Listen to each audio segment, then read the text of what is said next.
Continue. Okay, I see Aaron is doing his job. And Laurie's here. Good. Okay, well, I think I'll just say a few words again about El Al, and then we'll go into the briefing.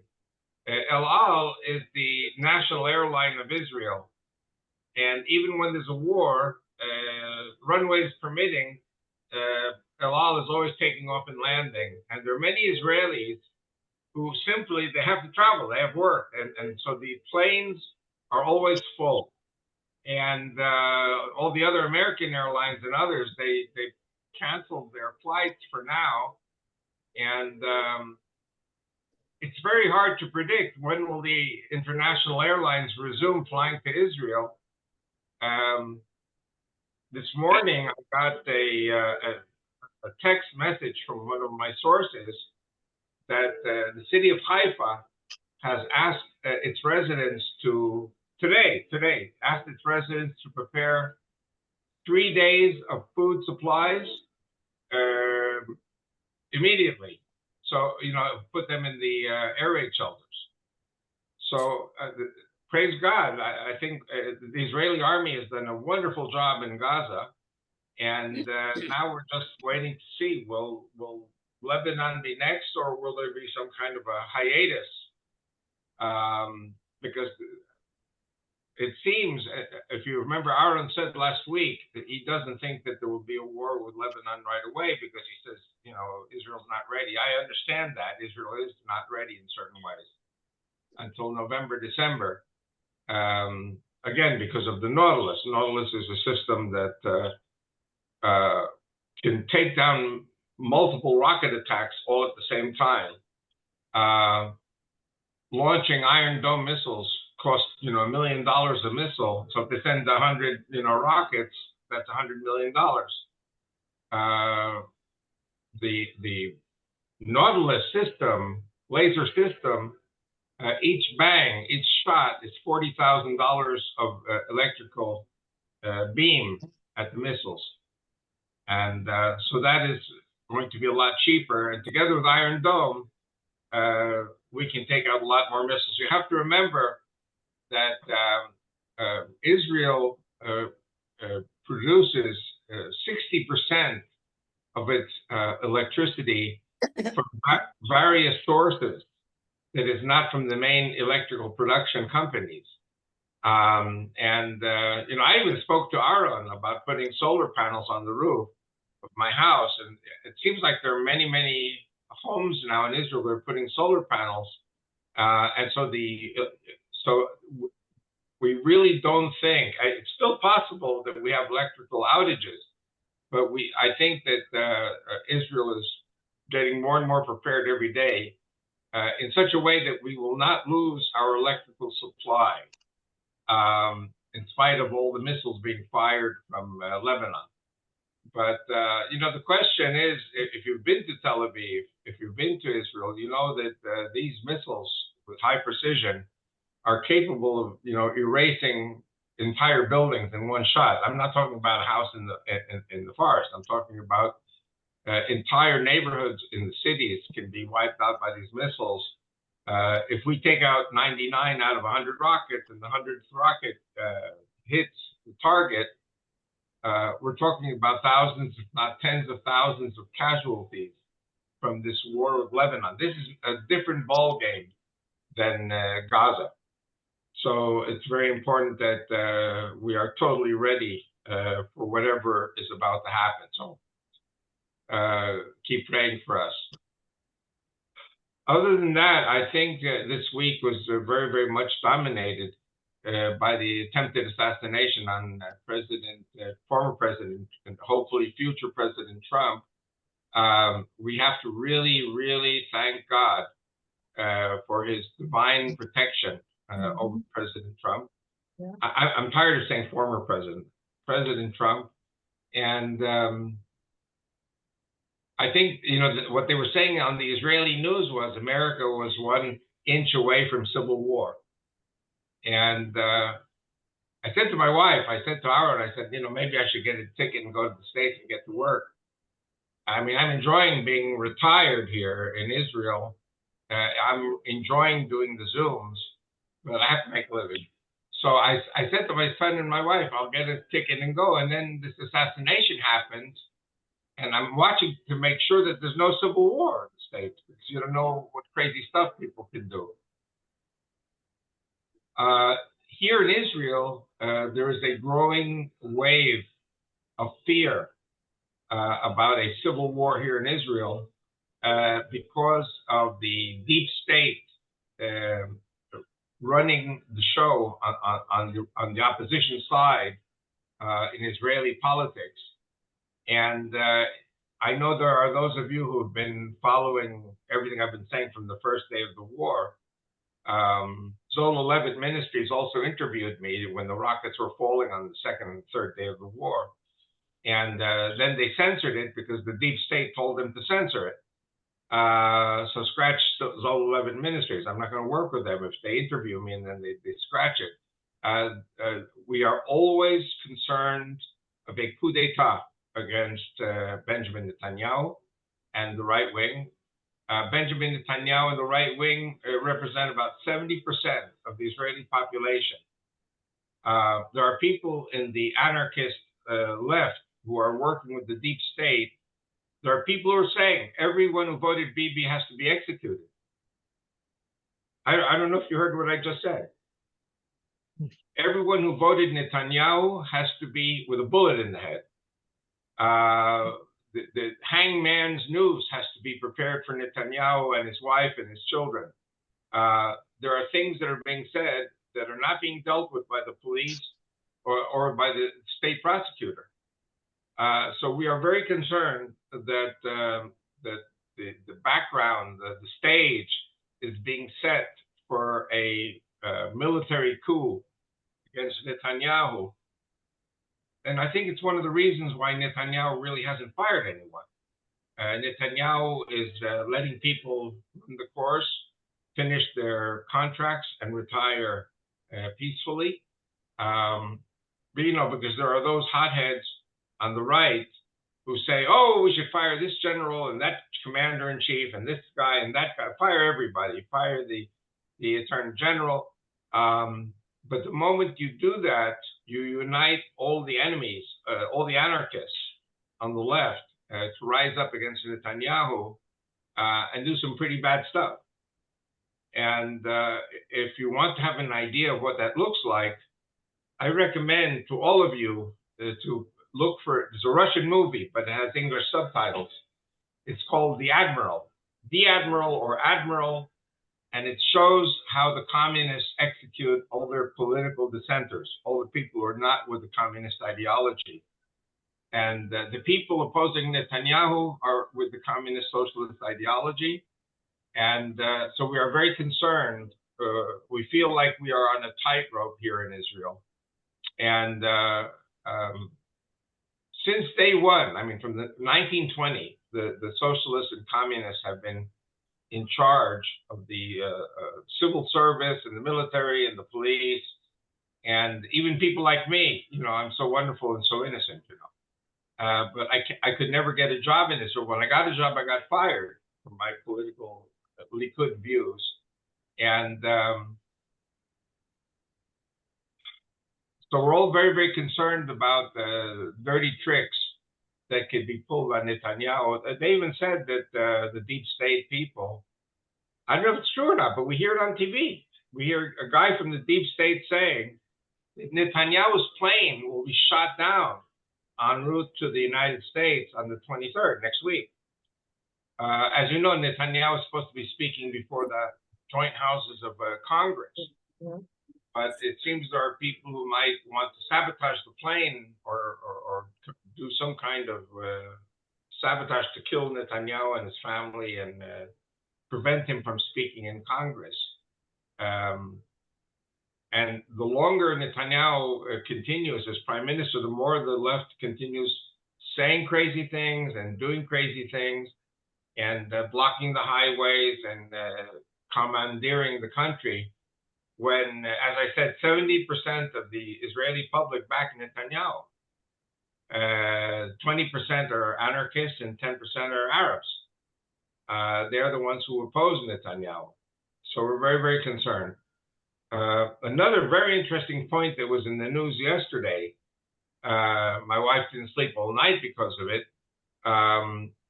I don't know how many of you know where I live. I live in a town called Kedar. Kedar is a suburb of Ma'ale Adumim.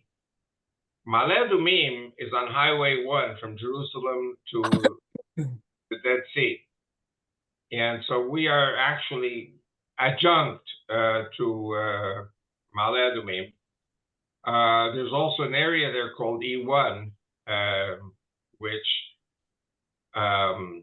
if it's built by the Jews, it'll be an east-west road, strengthening our Highway 1 to the Dead Sea and to the Jordan River Valley. If the Arabs build it, then it's north-south, connecting Bethlehem and Ramallah. So, I mean, we know that this has been the situation for some years now. And what was in the news last night was that areas such as Ma'ale Adumim, now when you say Ma'ale Adumim, you're saying Kedar, which is our neighborhood, have to be handed over to the Palestinians so that there will be territorial contiguity between Bethlehem and Ramallah for the Palestinian state. So this is something which I don't think Netanyahu would ever agree to this, but the fact that the deep state people say it, and the fact that President Biden keeps talking about a two-state solution, which I think will never be. But we are all concerned.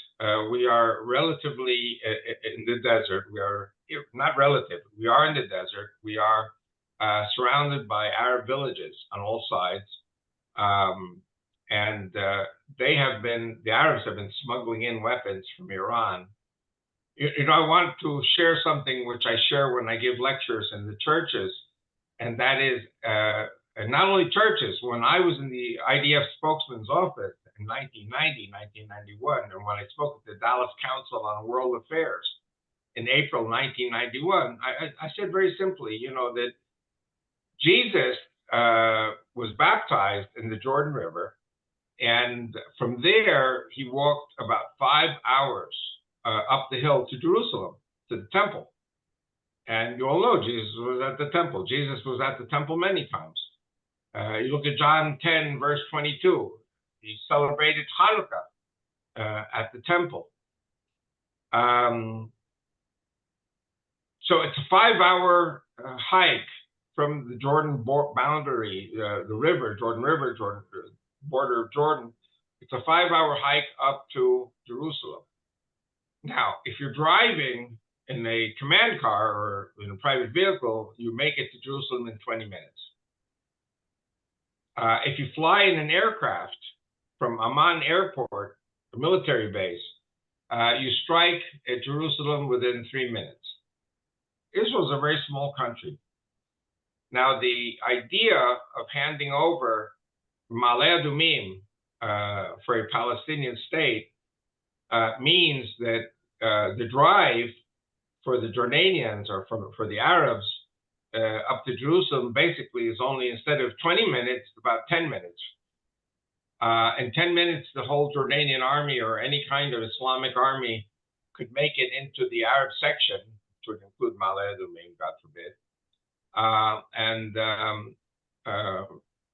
Basically, the dam would be burst. It would be impossible to stop it.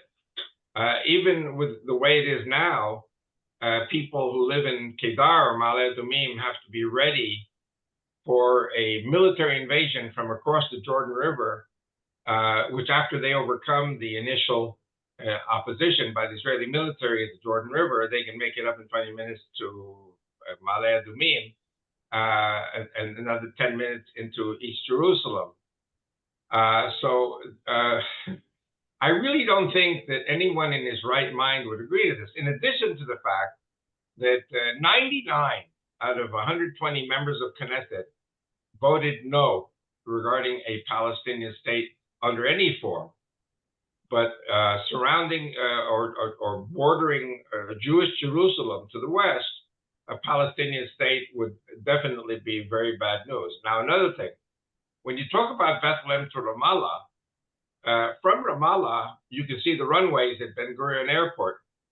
And if there is a Palestinian state, and if we give them with largesse all this land, the Ben Gurion Airport will be shut down because they will bomb all the runways. From Ramallah, their artillery will hit any target on the Tel Aviv coast, on the Israeli coast. So I don't know. I think that there are people in Washington, D.C. who are giving orders to the deep state Israelis who are retired from the military and a lot of probably salary type money to support a Palestinian state, which is committing suicide. It is something which cannot be tolerated here in Israel. Will it reach a civil war here in Israel? I don't know. Will it be that there be a coup d'etat against Netanyahu and the right wing? Can it be that 30% of the population, 10% of which is Arab, Muslim, will be able to shut down the right wing, which is 70%? I don't think so. So, but these are things that are in the news. They're in the news. They were today in the news. They were yesterday in the news. Massive amounts of weapons are being smuggled across the Jordanian border, Jordan River, being smuggled into Jordan from Iran. I am thinking, and people are saying this, that we should forget about Lebanon and we should go straight to attacking Iran. But, you know, President Biden said, don't. So I think that Biden may say he's a Zionist, which he said today. Palestinians will kill him for that. But he must have some kind of a fantasy that he's a Zionist. But he's not a Zionist because he's doing things which are contrary to Israel's survival. So we're watching to see where this is all going. If there are any questions, I have a lot more to say, but I think it's time for questions if anyone has questions.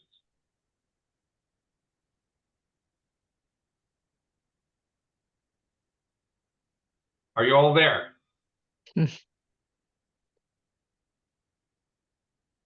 We're here. I have no questions so far.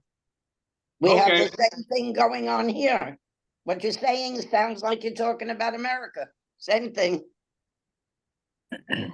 So is Gaza, the war in Gaza, about completed, or is there still more work? No, there's still more work to do, but we are going from the intensive combat to mopping up operations, and we could, you know, theoretically still be in Gaza another year or two from now. But if, as it seems, we killed the number 3, Mohammed Deif, and we're left with 2 leaders, the rest have been killed. We're talking about Yahya Sinwar and his brother Mohammed Sinwar. These people are deep under the, and so we don't know yet how to, listen, we don't know. I'm not in the military, so I don't know. Our intelligence is gathering information all the time on where Yahya Sinwar and his brother Mohammed are. But when these 2 are gone, it'll be easier to do the hostage deal and hopefully find logical ways of feeding the people of Gaza without Hamas doing it. We have to destroy the capabilities of Hamas to function as a government. And so the war in Gaza is continuing. And I'll tell you something, where we live here in Kedar, we hear the bombing in Gaza. We can hear the impact and the explosions. It sounds muffled. It's kind of like when you live in a certain neighborhood and somebody a block away slams his door shut. That's what it sounds like. But when you hear 1, 2, 3 within a few seconds, then you know that that's bombing in Gaza. So I would say, you know, that the Israeli army gets like a 95% grade, the work that it has done in the last 9 months in Gaza. And we still have more work to do. what the Israeli army is doing is the Israeli army now is focusing on Judea and Samaria.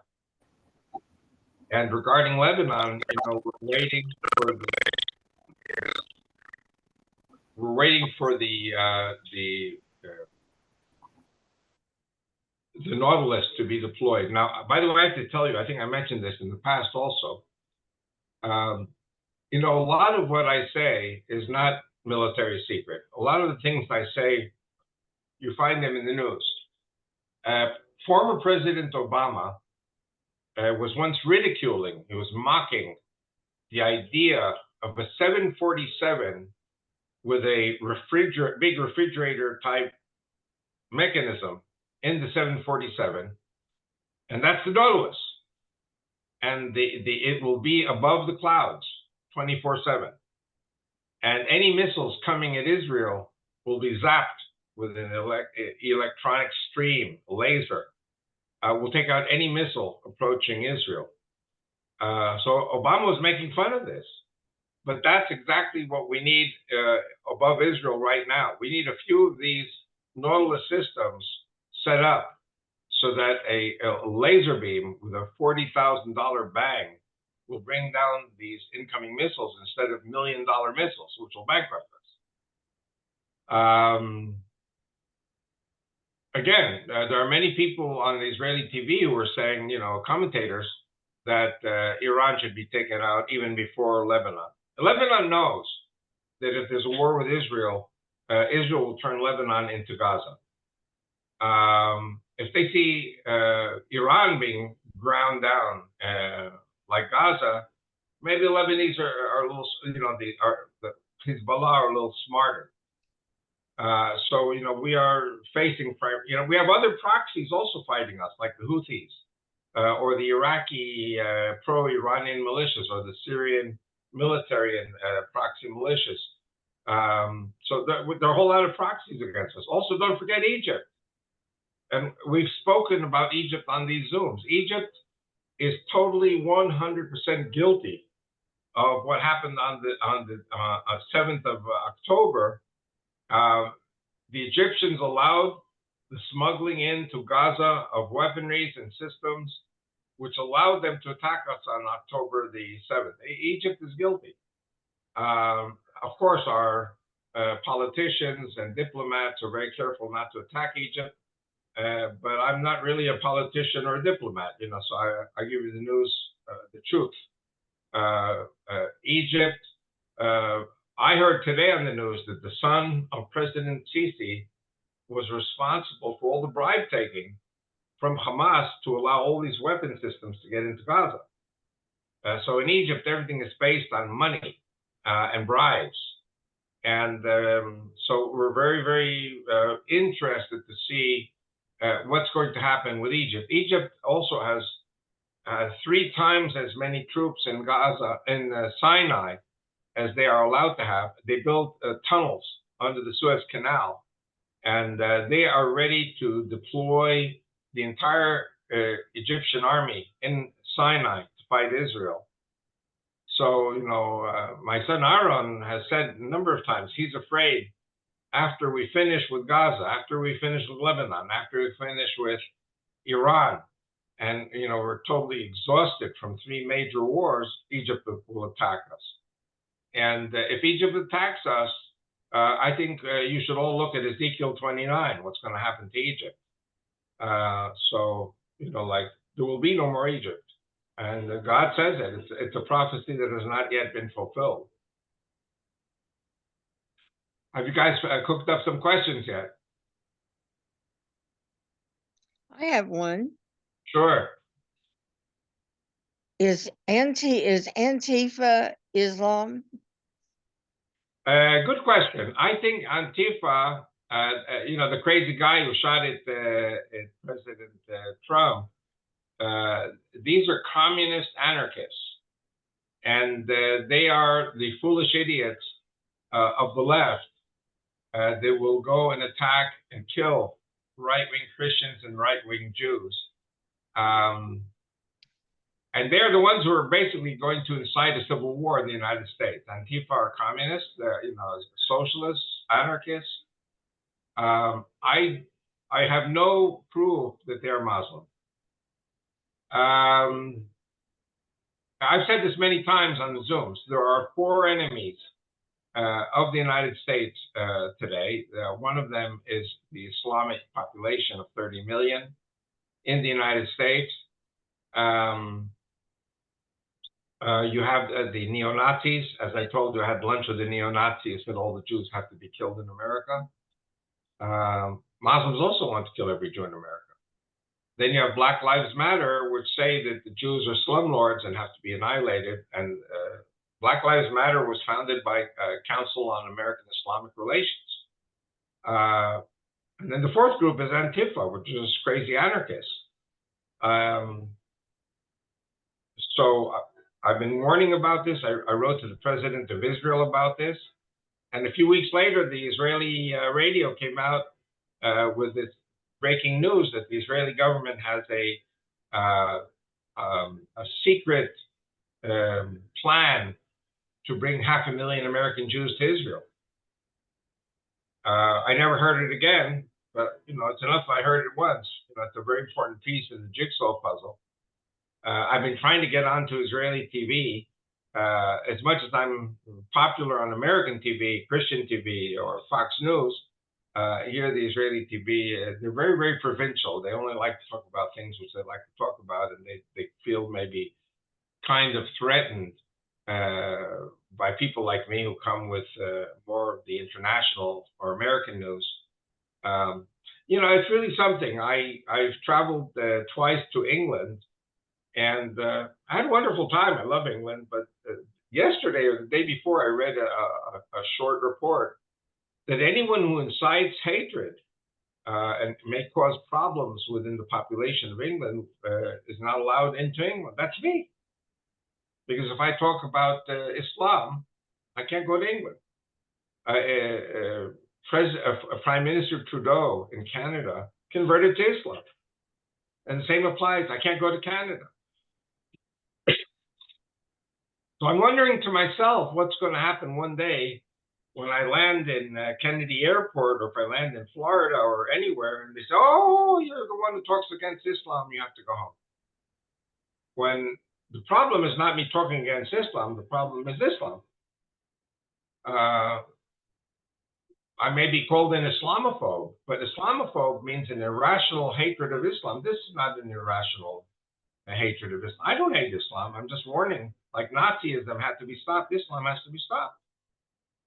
So we'll have to see where this is all going. Next question.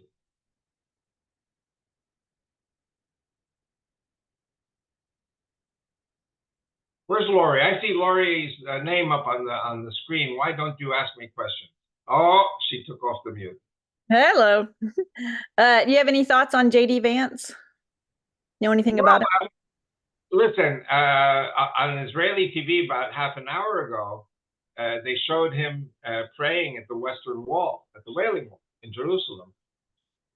And Western Wall, the Wailing Wall, is a place where Christians pray also. I would say Muslims are also welcome to pray. If not, they don't want to blow it up. But Christians and Jews have the same God, same Bible. Messiah is a Jew from Israel who speaks Hebrew. So if I see J.D. Vance praying at the wall, that tickles me. That's very nice. Also, they showed him at a wedding ceremony of a very ultra-Orthodox Jew who's a good friend of his. So, the little I know about him, I know he is a lover of Israel. And by the way, so is President Trump. So I'm very, very happy about the choice. There are a lot of good people in the Republican Party. I just pray no more shooting, that no more assassination attempts. And let's get these elections behind us in November.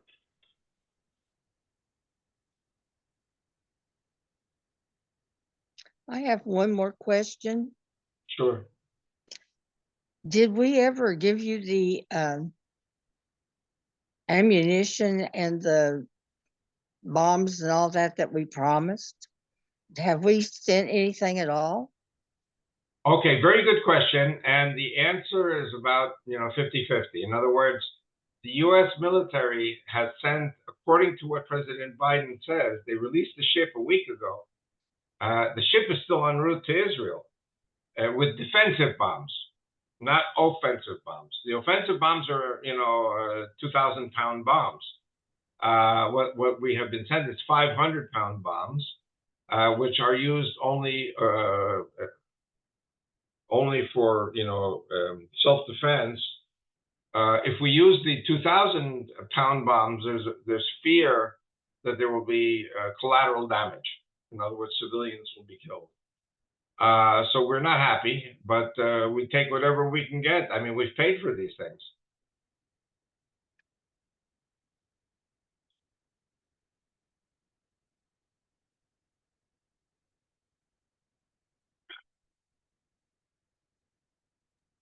Any more questions? I think it's interesting that you ended with "we pay for these things" because I've noticed that's never reported. And so I think most Americans are under the impression that the things we were withholding were just aid to Israel paid for by Americans. Okay, now from what I understand, the U.S. government has approved military aid to Israel, but the money has to be spent on American weaponries. In other words, it's not like we get $11 billion and we can go to China or go to Russia or go anywhere we want to buy things. No, everything has to be bought from the U.S. military-industrial complex. So we chose these things. We said, this is what we're going to buy with the money you've given us. And but then we get blackballed, we get embargoed. We had a similar situation with France in 1967, where the boats of Cherbourg and the Mirage fighter jets were paid for. And I think actually there we paid in cash. And then we were blackballed and boycotted by de Gaulle, and they wouldn't release the material. That's when Israel went over to the U.S. because we had been relying on France. So listen, when we have to buy billions and billions of dollars of weaponries, and the only country that will sell it to us is the U.S., and the U.S. gives us a financial benefit to pay for it, we use the American aid to buy American weapons. And then to be told we can't get them, our military makes its plans 5-10 years ahead of time. So we make the plans, we get the bombs or we don't get the bombs, and then we have to, change our planning on the spot. Good question.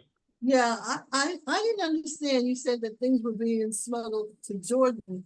I didn't understand who was smuggling them and what purpose are they being smuggled to Jordan. They're being smuggled through Jordan and across the Jordan. See, you have to remember, we have a fence on the Jordan border, which was built in 1970. Okay, so that's about 60 years ago.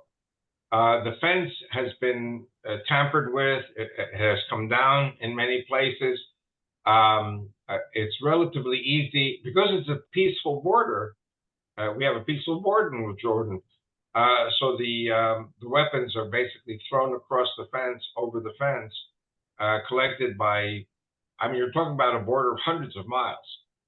And so there are, terrorists on the Israeli side who pick up these weapons and then take them into Judea and Samaria and East Jerusalem. So Judea and Samaria today are saturated with Iranian weapons. I'm talking about anti-tank grenades, all kinds of weapons, which are very dangerous. And we may be fighting a Gaza-type war in Judea and Samaria. So as it is now, the Israeli military has arrested 4,000 terrorists in Judea and Samaria. So at this time, we have three fronts. We have Gaza, which is pretty much, I think the army has done a pretty good job. Jerusalem and Judea and Samaria are being combed, very, very carefully to take all the lice out. And we have Hezbollah. Hezbollah is a major war if we go to war with Hezbollah. So there are those people in the Israeli military who are saying we should, not attack Hezbollah in Lebanon. We should attack Iran directly, because if we attack Iran directly, the theory is that Hezbollah will not start a war with Israel. They will prefer to stand back and watch the Iranian government be destroyed by our attack.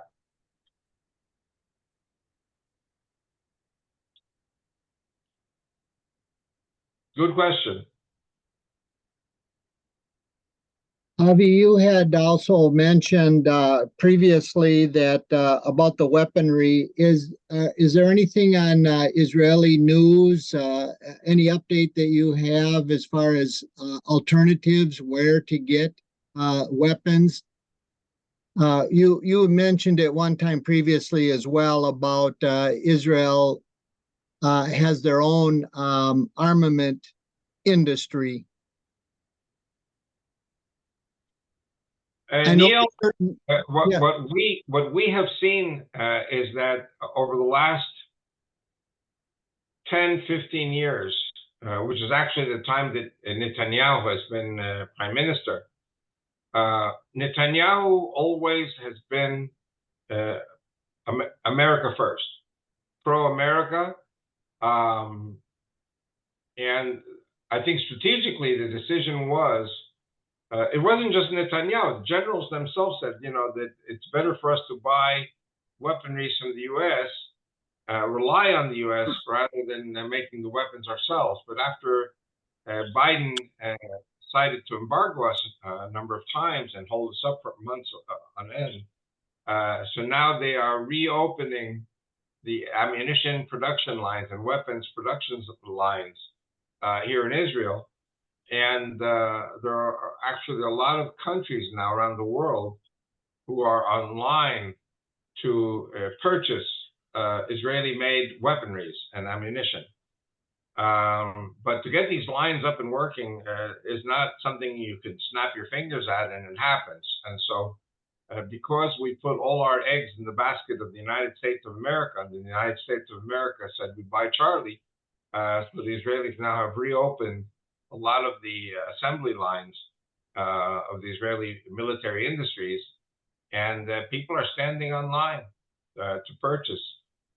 We have a very interesting news item today that Google has purchased Wiz, W-I-Z, which is an internet security firm, for about $23 billion. So in spite of the war, Google is paying Israel a very big amount of money for startup industry. We have other companies also that have been bought out by American interests, like Mobileye and a few others. I don't know all of them. And so Israel actually economically is doing very well now, because there are people all over the world who need the high-tech industries that Israel is spinning off today. And same with the military production, military industries. So at this time, we are, I think we've been very, very careful with what we have done with the armaments that we have. But there are other armaments that we're waiting for from the United States that was online and is supposed to be arriving here.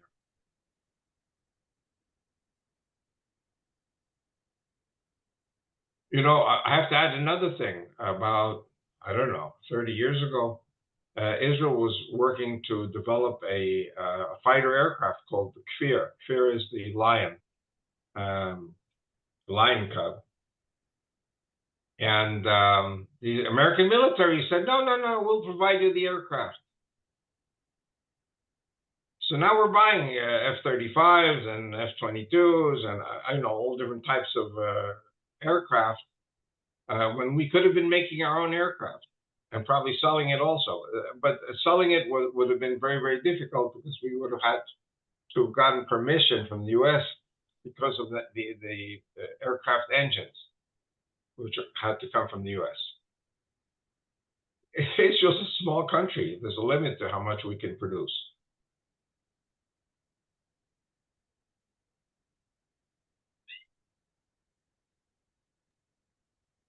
The satellite that you were talking about, you said it would zap your enemy's incoming missiles or whatever. Yeah, Where the do Nautilus. Now, do you already have those? Where do you get those from? Theoretically, I'm sure we do, but Nautilus has to be deployed like every few miles on the ground. And then if it's in the winter, if it's a cloudy day, the laser beam doesn't work. So there have to be aircraft up in the air 24/7 above the clouds so that the Nautilus can zap the incoming missiles. By the way, I have to tell you, I don't know how many of you remember Noriega. Noriega was the dictator of Panama. And United States I remember. United States intervened, overthrew Noriega, arrested him, and there were demonstrations in the streets. And the demonstrations ended very quickly. You know why? Because the U.S. deployed anti-personnel lasers. And basically, the Panamanians who were protesting were cut in half by the laser beams. Oh, I didn't know that. And so this is something that happened during the U.S. intervention in Panama, the overthrow of Noriega. There are a whole lot of uses for the laser beam. I don't know what Israel's planning to do. I don't know what weapons we have. There are a lot of secrets we're keeping very close to our chests. But Hezbollah or Iran, they're going to be in for some very major surprises, just as I'm sure they're preparing surprises for us. My family was from Panama. Excuse me, I didn't hear you. My family are from Panama. A lot of things happened over there that they told me about. If you are in touch with your family in Panama, ask them, was there such a thing as lasers cutting people in half?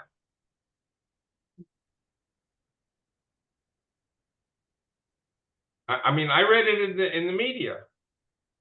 And theoretically, it's a possibility. I knew that a lot of civilians were killed. Yeah, a lot of civilians, yeah. And a lot of them lost their homes too when they were put in camps. It was really bad over there. Lasers are part of the weapon of the future.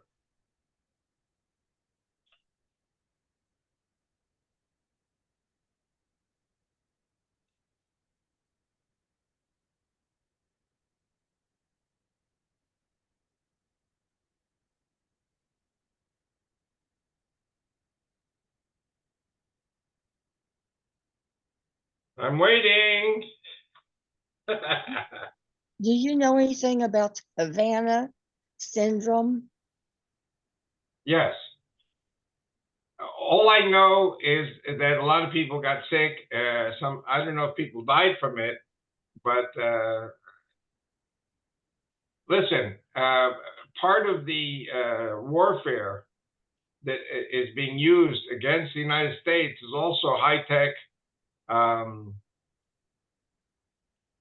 You know what? If you have, I've been reading about this a long time already. If you have a cell phone and you have it in your shirt pocket, you could get a heart attack, or you could get carcinogenic reaction in your body and get cancer.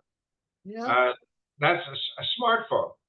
So there are all kinds of radio waves which can be generated by some machine, which can cause diplomats to get sick.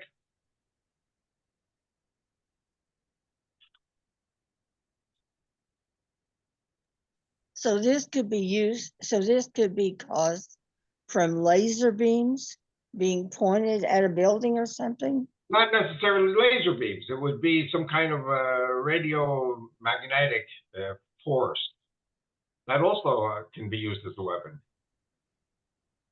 When you go to the hospital and they do an MRI or CT, those are radio waves. And if you do it too much, you get cancer. Avi, what's the latest on the security of Joshua's altar and other archaeological sites? Well, this Friday morning, Aaron is going to be going with a good friend and a whole bunch of other people.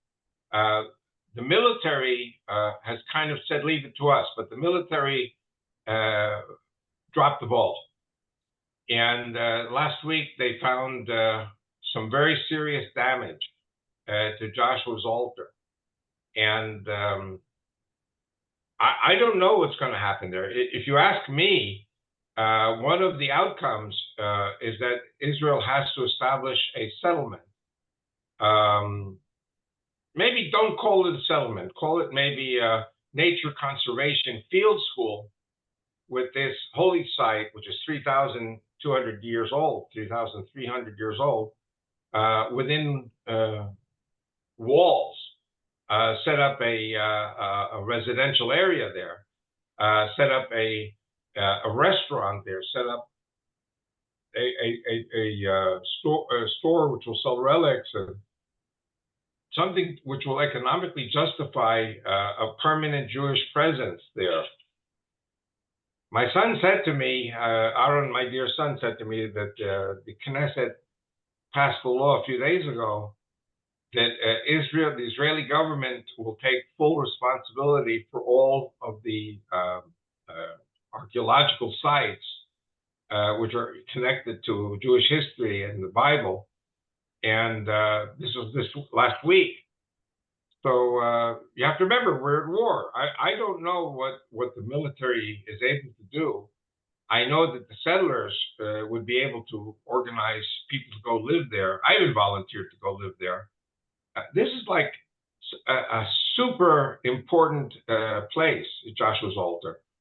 And I have a record. I mean, I said in Denver in 1998 that I was calling for Christian volunteers to come to Israel 24/7 every day of the year and have Christians coming to stand with the Jews in a place like this, because if we don't secure the areas, they will be taken apart by Muslims. This is a site that proves the veracity of the Bible. I mean, what more do you need to know? I don't mean you. I mean, you know, what more does the world need to know? And so I'm sure there would be thousands, if not more, Christians who we could invite to come do guard duty, be part of our families there, guarding our holy sites. Remember, Joshua's altar, where Joshua stood with the 12 tribes. This is important to Christians. It's Deuteronomy and it's the book of Joshua. But the point is that Aaron, my son, is now in the military. He's not free to he can go like once a week to pray there.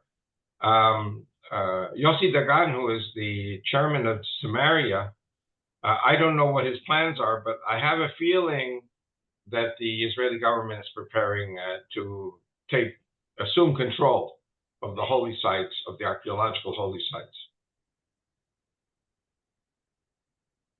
This was just last week.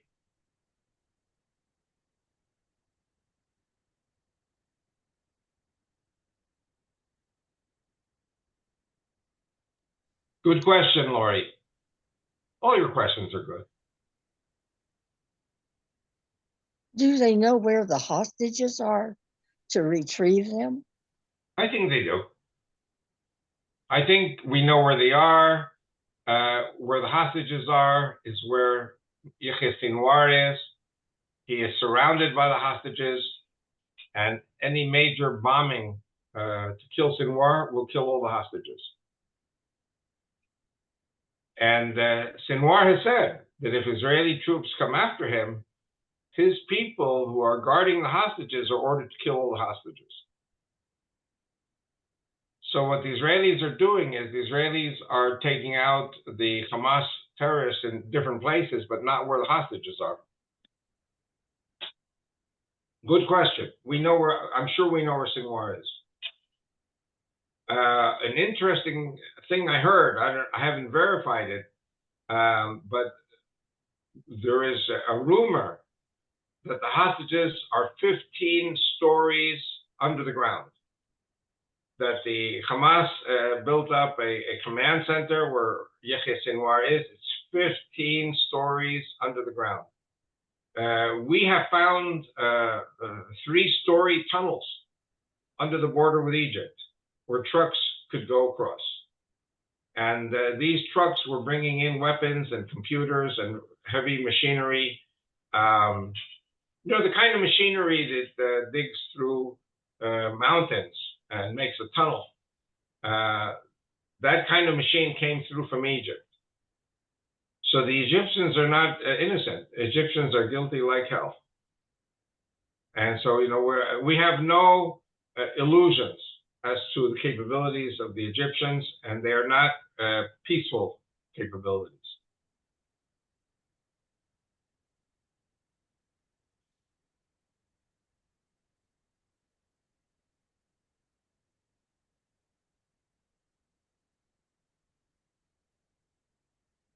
I would say one of the things now, I'm not in the decision-making process here in Israel. I'm not at the top levels. I don't know if I had been at the top levels, if I would have been sucked in by by Hamas, that they were peaceful, that they had no intention of a war. I mean, Netanyahu followed the instructions of the generals. Can you imagine Netanyahu saying to his generals that they're all crazy and Hamas is preparing a war against us, and I'm going to go against all the advice of all the generals.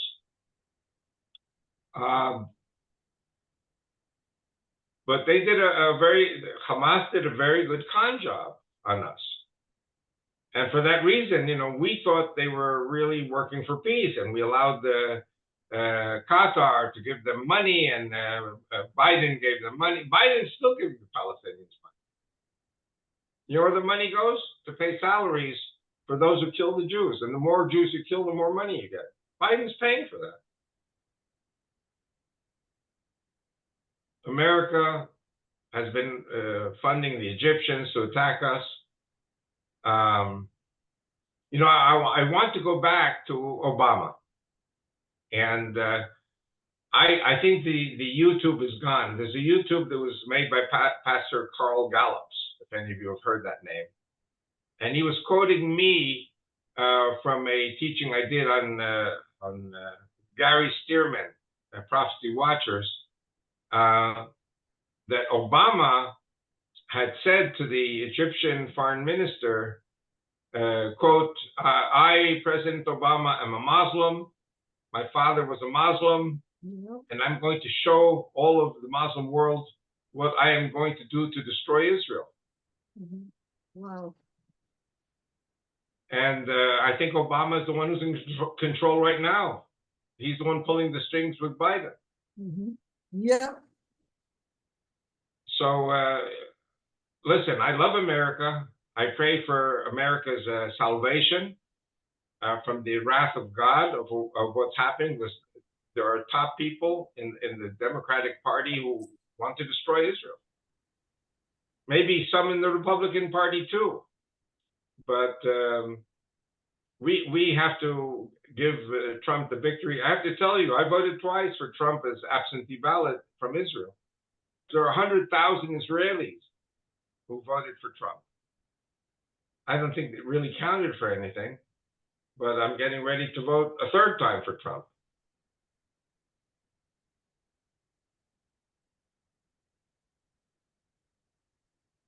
It's not the Democratic Party of JFK. But that was a party my parents voted for. We love JFK, and JFK was not against Israel.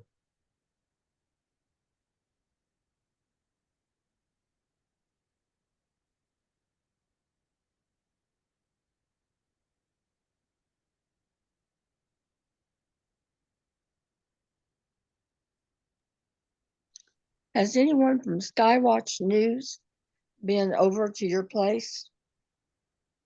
I They think down in maybe Branson. some years ago, but not recently. No. Okay. But I love them very much, and I started working with them in 1992.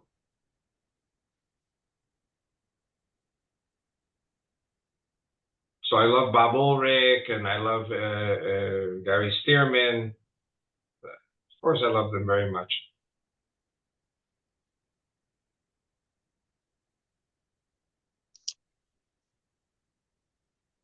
Well, I hear them talking about going, but I didn't know if anybody had actually gone. Well, the people who are coming to Israel now, much to their credit, are usually pastors or very devout Christians who are not afraid of war. And listen, the war is in Gaza. The war is in the northern part of Israel. But you come to Tel Aviv, Jerusalem, you have some terrorism, but we're not concerned about that. The problem will be if Iran launches thousands of missiles and then Hezbollah launches thousands of missiles. But Israel's prepared. I mean, we have bomb shelters. And if you're a tourist in Israel, you're in a hotel where you have bomb shelters. You're protected. No tourists or no pilgrims, Christian pilgrims, get killed here. Didn't Prophecy Watchers just take a tour with Aaron in, I think, May or June? Yes. Yeah. Not this year. I think it was last year. I thought they just did. Yes. I don't Unless know. it's- I don't know. I think Aaron was saying to me that everything had been canceled. No, he was posting on Facebook, but he took them around different places. Small tour. But I believe- Small group. Yeah, small group. Small Yes, group. yeah. There's also Rosemary Schindler. Yeah, I was just gonna say, they also went, yeah. And they're a wonderful group of people. I mean, they're Yeah. people who are not afraid. I have to tell you, I should be slapped for saying this, but if you die in Israel, you're close to Jesus, let me tell you. If you're a Christian, this is the place where you want to die. But I shouldn't say it. Nobody wants to die. But when you come to Israel, that proves you are really, really standing with Israel and enjoying yourself.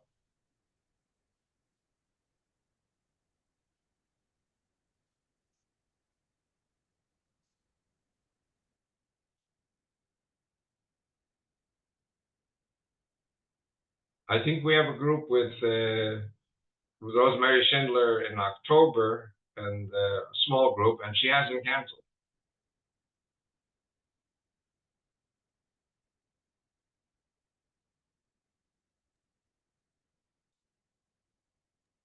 Avi? Yes, Hi, it's Donna from Love and Mercy. yes, my dear. Hi. I was just curious if you are familiar with Jensen Franklin Ministries.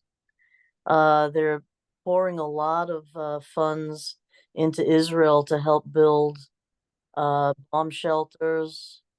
They also have a couple of centers that they funded for the Israeli people, where they can go for treatment for PTSD. Wonderful, wonderful. I haven't heard of them. I know that there are many Christians who are helping Israel. Yeah. Yeah. Yeah, I was just curious. They seem to be doing an excellent work there. They also help provide equipment for the soldiers, the Right. different vests that are necessary to protect them, as they're fighting. Yes, we need this. We need all the help we can get. And if you're in touch with this ministry, tell them I'd love to interview with them. I can try. I don't know if they'll pay attention to my suggestion, but I certainly will do that. Yeah, well, you try, and I'm here. I have Okay. three Zooms a week. I have this one, and I have one in half an hour. and then have one on Thursday, and that's it. You know, like I'm open pretty much to do Zooms. Okay, I'll do that. How do you go through Chase Bank? How do you do that? Is there a Chase Bank near you? I have a Chase Bank. Annette, I can give you the information today. Oh, okay, Yes. all right. Give Okay. the information, and the bank account is not an Israeli bank account; it's an American bank account. I have the And number. Oh, you do? you have the number, and it's under Dennis. Make the check out to Dennis Avi Lipkin. Yeah. Adrian used to do it like that. Yeah, no, I do it all the time for, we do it all the time. I've been announcing it. Oh, through Yes, Chase? also, I think some people do Zelle. Zelle also. Zelle, I usually Zelle, whatever anybody gives me, I Zelle it. I don't like that. I like to. No, I would Zelle. All right, we'll talk about it later. Yeah, okay, all right.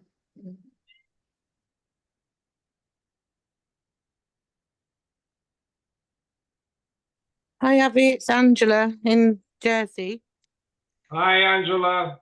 Hey, how are As long you? as you're not from New Jersey, we're okay. Avi, forgive me if someone has asked this question already because I missed the beginning. But is there anything in the Israeli news regarding the ICJ, the International Court of Justice, which is meeting Thursday, I think? We're waiting for this big announcement from them on Friday regarding their machinations over what they're going to bring charges on Netanyahu for war crimes and try to do something towards establishing a Palestinian state which would affect Judea and Samaria and East Jerusalem.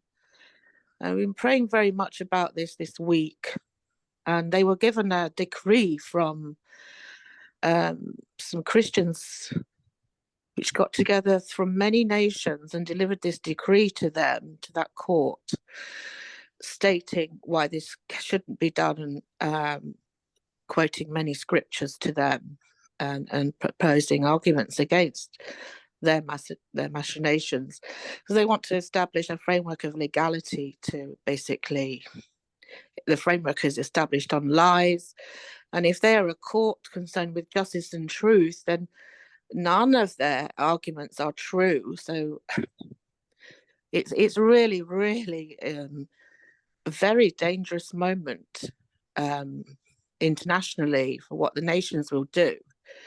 And this group have pointed out that you may think you're convening in judgment to Israel, but you don't understand that it's actually the nations that are poised to be judged concerning how you handle this and what your decisions might be. So we know that they never accept any documentation from outside any membership, and it has to be a representative, but they seem to have received this decree. And we're just praying and poised. But is there anything in the Israeli news about this, or do you know? Yes, of course. It's very prominent in the news today. Right. It started yesterday also. Let me put it like this. Have you heard of the term monkey trial? Yeah. It's a monkey trial. And Yes. their message is, don't confuse me with the facts. My mind is made up. And Yes. what the Arab world wants, without making it too much of a generalization, the Arab world wants the total destruction of Israel. This is not about maps. This is not about territories. This is not about Israeli settlements. They want the destruction of Israel. They're being maneuvered by the Muslims and also by the deep state. You have to remember, deep state is against Jews, and it's also against Trump and the Christians. So, of course, we have to watch it very carefully. But you have to remember that we have offered the Palestinians many times that they should have their own state. They've rejected it every time. I'm talking about going back 100 years. They don't want a state. They just want to kill all the Jews. and they've got their useful idiots in the ICJ. I don't know what Biden is going to do. Will he veto it or not? But we have to watch it all very Yeah, carefully. exactly. But Do you think he will? Biden? Yeah. I think he will. It may be that he might do it in such a way that he's going to try to be moderate and support both sides, saying that Israel is wrong about certain things, but they're going to veto it. But if I have to say Israel is wrong and settlements are legal, all I can say is that if 99 out of 120 members of Knesset voted against a Palestinian state being forced down our throats, and like I said before, they don't want negotiations. The Arabs don't want negotiations. Yeah. So, I mean, my wife was concerned. She couldn't sleep last night. I said, what are you concerned about? God is in heaven and God is amongst us, and God is protecting us, and nothing will come of it. Yeah. Okay. Thank you, Avi. Avi. Sorry. Yes. Robert Berns from the Netherlands. Yes, I was with the trial. 45 countries, Christians, prayer leaders were there to offer a decree based on Psalm 2 to warn the judges of the ICJ. Perhaps you talk about the monkey trial. We don't expect that they will change their minds, but they have to be warned. That was the mission. So they can't say later on, we didn't knew. They are warned. They are not allowed to divide the city or the land of the Lord. So it was a very special meeting, just by obedience of prayer leaders. And it was very, very special. And I can recommend you to look after the videos. I can send you some information if you want to. Thank you very much. You know what? I don't know if I'm going to watch long videos. If it's something short and to the point, then I have time to watch it. But I'm not concerned. It doesn't matter to me. I have to tell you that the Israeli government has approved another 4,000 or another 5,000 homes to be built in Judea and Samaria. The Jewish population is growing very strong in Judea and Samaria.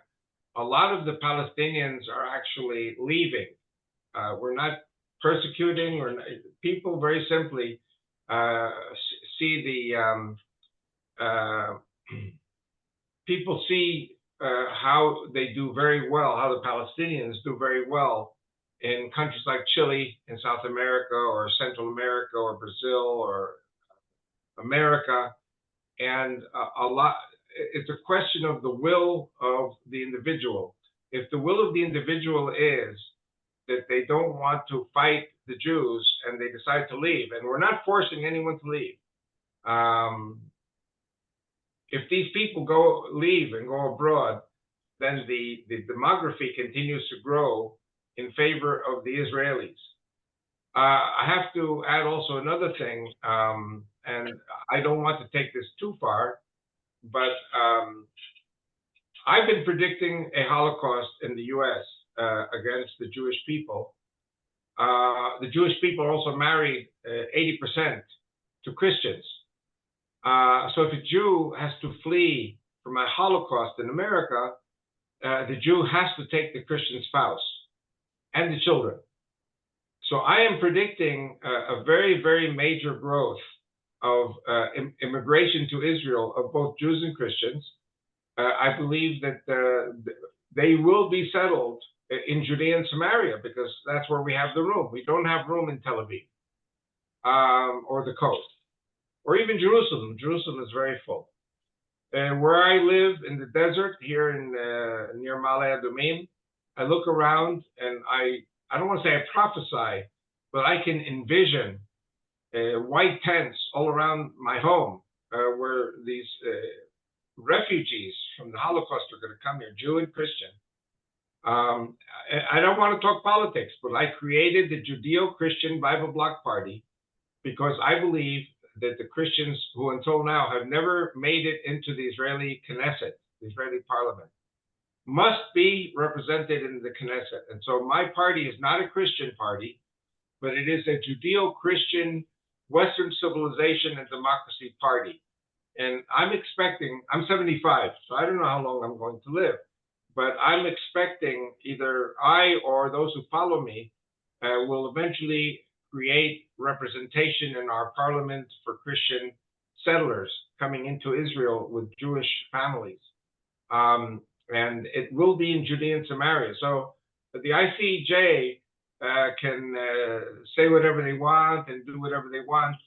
But if there are millions of refugees fleeing from the West to come to Israel, and they come to be settled in Israel, I'm not concerned about the ICJ. Just not concerned about it. I understand. Thank you. But they have to be warned, and this was the opportunity. Oh, God bless you. Very timely. God bless you. Those of us here in the battleground area, we know that we have to bring in these refugees, these new immigrants to Israel, and we're going to do some really, really wonderful, remarkable things. And I don't even think the Arabs have to be concerned, because the more Jews that come in, the less percentage of the population relatively is Islamic or Arab. I think also that the Christian Arab speakers will feel better if there are more and more Christians coming in from the West. It's not just the Jews. I think it's Romans 8:28, where it says all things work for good for those who love the Lord. All of us here, we all love the Lord, and we want to do the right thing by the Lord. So you're doing the right thing there in Holland. You know what? Have been so many attempts by enemies of Israel to destroy Israel, not just Muslims. Other people, the Nazis, they tried to do terrible things too, and God turned everything into good for Israel. I would say maybe what might be a good idea is to organize these participants protesting at the ICJ, organize pilgrimage tours to Israel, and cover this extensively with media here in Israel, and go to CBN, to Chris, what's his name? It doesn't matter. To the ICJ, to the CBN, and get the Christian media to broadcast this. Maybe Fox will broadcast it. I don't think the mainline leftist media will broadcast it, but if Christians stand with Israel, physically come to Israel, stand with us, if we take them to all the holy sites, and I don't mean just the museum holy sites, I'm talking about archaeological proof, the veracity of the Bible, all of this is true. I think God is turning the ICJ into a challenge, which in the end will be good for the people of Israel, the Jews, and the Christians. Thank you. Thank you.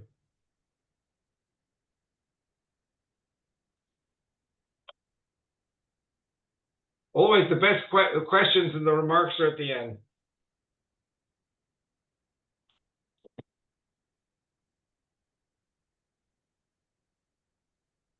CBN every day.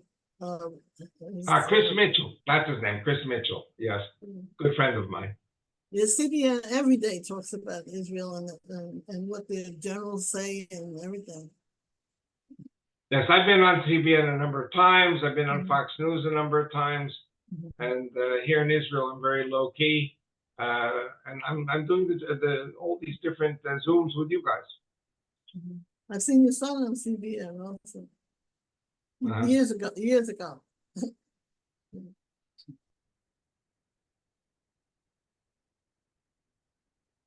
By the way, I'm very pleased that I have people calling in from the island of Jersey in the channel, and of course from Holland. And I'm very pleased that we have a very international,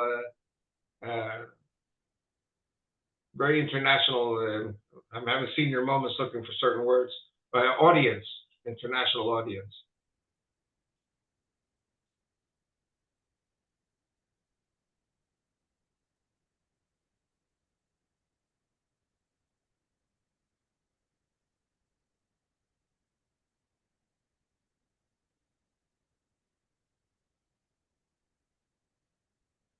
Questions. I see you guys are fading. I talk till you drop.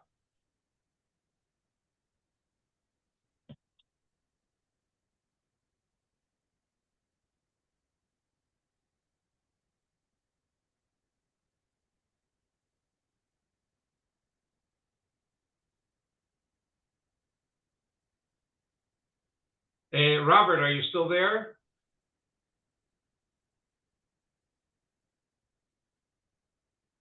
I see Robert is not answering. Robert, are you still there? Robert Burns from Holland.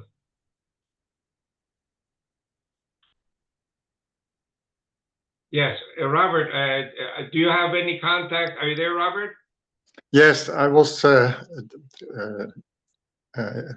just a while out of the meeting because of technical problems. Your question, please. Yes, I wanted to ask, I have not heard from Jack van der Tang. Oh, Jack van der Tang. Yes, he was very busy with the trial. Have involved several speakers as Michael Bachmann and also Jonathan Kahn and others, also prayer leaders from India and the States and Israel. He has written after the decree to the 15 judges. So he's still busy and tired from this project, but he's doing well, very well. Praise God. Praise God. Please, please, please give him my regards, and to his wife, Inga. When I was in Holland a few times, I stayed with them, and I spoke to their group. I love him very much. I haven't heard from him. And so I saw you were from Holland. I said, I have to ask if you have any contact with him. Yes. Well, it was really remarkable how the Lord has guided him to do this project. In the end, the door was opened to bring the decree. And I myself, I'm involved with, well, you do know the CMG, Christchurch. Part of our archives is in Christchurch. We have a history of 200 years relation Jew and non-Jew. And for that reason, I'm following also what you are doing, and I appreciate it very much. Have been also involved more than 2 decades working among Muslims. So I do know the problems and the thinking, and well, staying on our position in the Netherlands and following what is going on, and having our priestly duty to support what's going on in Israel. And the prophet said that the Gilead and also the doors of the Lebanon will be opened for his people. And I think we are very close to this. I do also. And in fact, here in Israel, there are some left-wing people who are attacking people like me and right-wing people who believe that if we do go into Lebanon, it will be basically emptied of the Hezbollah and the enemies. And we will, my personal dream is that we will reestablish a Christian Republic of Lebanon, and we will settle Jews and Christians in the south of Lebanon. So I get attacked for saying it, but I think it's not me. I think this is God's plan. And regarding the Gilead, you know, for those of us who believe that the borders will be from the Nile to the Euphrates, we're going to need the Christians with us. Christians and Jews share the same God, the same Bible, and maybe the same Messiah also, and maybe the same land. And I believe it will be from the Nile to the Euphrates. But anyway, give Jack Vander Tang my regards, and also my secretary of the Judeo-Christian Bible Block Party is a Dutchman, Klaas Bakker. I don't know if you know him. Very devout. Klaas Bakker, Bakker. Oh, yes. And he is also the secretary of the party. He lives up in Katzrin on the Golan Heights. So this is actually the beginning of the prophecy that you are saying about the Gilead. I will give him your regards. Thank you.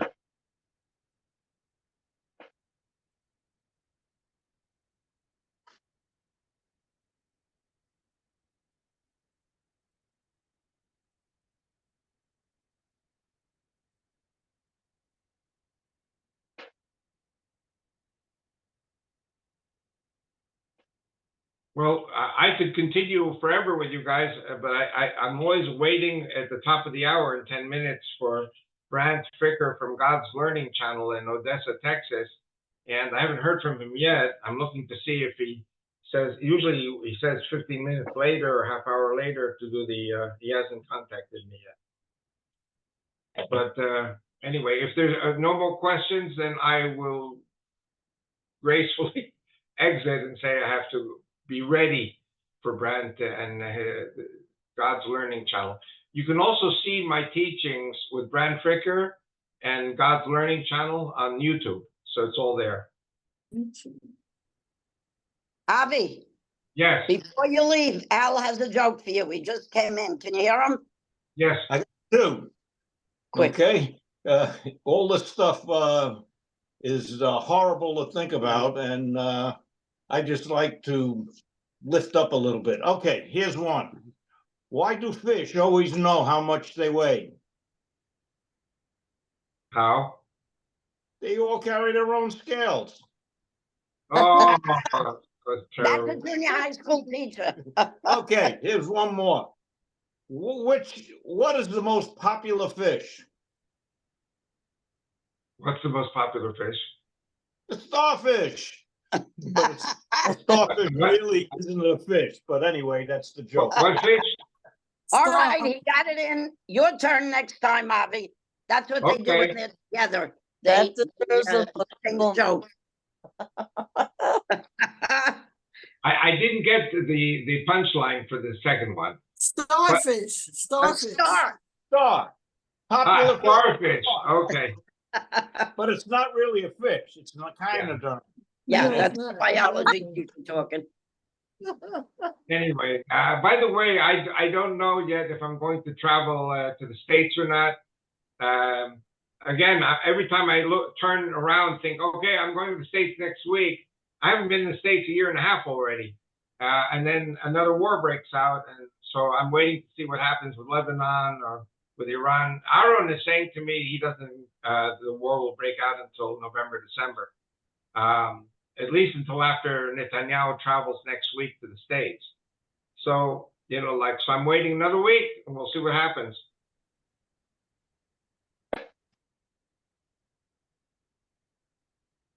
So maybe you'll see me out on Long Island in another week. That would be good. Good. Very good. Well, great to see all of you. I love y'all. And Love you too. stay safe, all of you. Everyone stay safe. And you, You Avi, stay safe. thank you. You know what? My wife is here in the house. I have a pistol, but she has a knife. And she said, don't go anywhere or I kill you. So she's very protective. She said, do your Zooms and be quiet otherwise. So Jewish husband. Now listen to the way. Shalom, shalom.